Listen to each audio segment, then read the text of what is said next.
This is freaking unbelievable. The Maple Leafs actually won the draft lottery? Are you kidding me? I mean, let's be honest. There was probably a few teams that could have won this and people would have been kind of pissed. And number one probably would have been the Panthers just because they don't need a pick and they're going to be contenders again. But everybody wanted to see Toronto crash and burn. Everybody besides Leafs fans, of course. Don't forget, this isn't about the fan bases. It's about everybody else. And wanted to see their pick go to Boston. Instead, they frickin' win the lottery. After what happened yesterday, the clown show we saw yesterday with Keith Pelly and everything else, with the hirings, they get the number one pick. So they'll have their choice of obviously Gavin McKenna, Ivor Stenberg.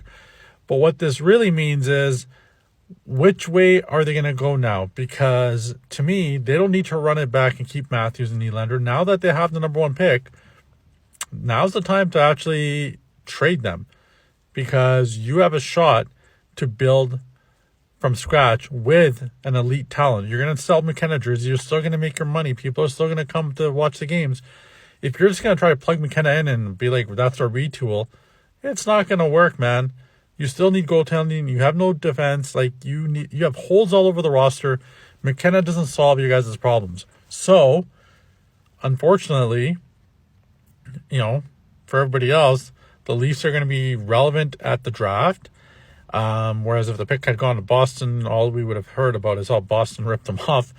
But now what happens is for the next 2 years, the Leafs don't have a pick because they get to decide who gets the next two in terms of, I guess, Boston. Do they get Boston 2027 pick or 28? I don't know how that condition works.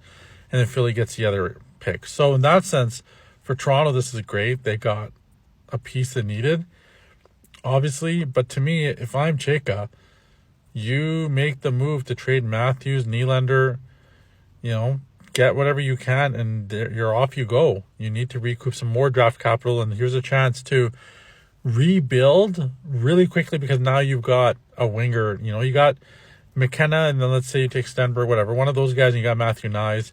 You have, you have a center in Matthews, of course, but ideally trade, make a move, improve the team. It's a fast-track way to rebuild your team, but oh my gosh. Not only did Toronto get the first pick, San Jose got the freaking second pick. A team that was fighting for a playoff spot and does not need a second pick. Unfreaking believable. Jeez.